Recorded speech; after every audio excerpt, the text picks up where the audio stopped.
Hey everyone, तो मैं हूं दिव्या त्रिपाठी और अब मैं बात करने वाली हूँ आफ्सा एक्ट के बारे में। Armed forces special power act 1958 में, जो कि पीडीए के बाद और मीसा के पहले लाया गया था। ये act armed forces special power act.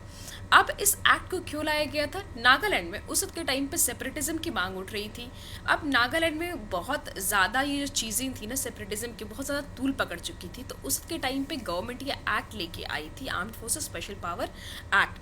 अब इसमें गवर्नमेंट को बहुत सारी स्पेशल पावर मिल जाती थी, जैसे कि अगर गवर्नमेंट चाहे तो किसी भी एरिया को as a disturb area declare कर सकती है सेक्शन 3 के अंतर्गत। इस एक्ट के armed forces special power force act के अंदर सेक्शन 3 के अंतर्गत किसी भी देश में किसी भी एरिया को डिस्टर्ब एरिया घोषित कर सकती है, और जैसे ही उस एरिया को डिस्टर्ब एरिया घोषित करती है, अनाउंस करती है, वैसे ही वहां पे आर्म्ड फोर्सेस जो है उनकी पावर वहाँ पे बढ़ जाती है और उस जगह में आर्म्ड फोर्सेस पूरी तरीके से घुस सकती है और वहाँ पे सारे राइट्स किसके पास आ जाएंगे? आर्म्ड फोर्स के पास आ जाएंगे। अगर वो चाहे तो वहाँ पे सीज कर सकते हैं, बिना वारंट के अरेस्ट कर सकते हैं और बिना किसी फेयर ट्रायल के किसी को भी जेल में रखा जा सकता है एक लंबे टेन्योर पीरियड के लिए। अगर मान लीजिए 1 साल के लिए इसे रखा गया था इस एक्ट के अंदर कि 1 साल के लिए गवर्नमेंट जो है किसी को भी डिटेन कर सकती है बिना किसी रीजन दिए हुए, राइट टू इन्फॉर्मेशन के, बिना किसी को इन्फॉर्म किए हुए कि उसे क्यों और किस रीजन की वजह से डिटेन किया जा रहा है।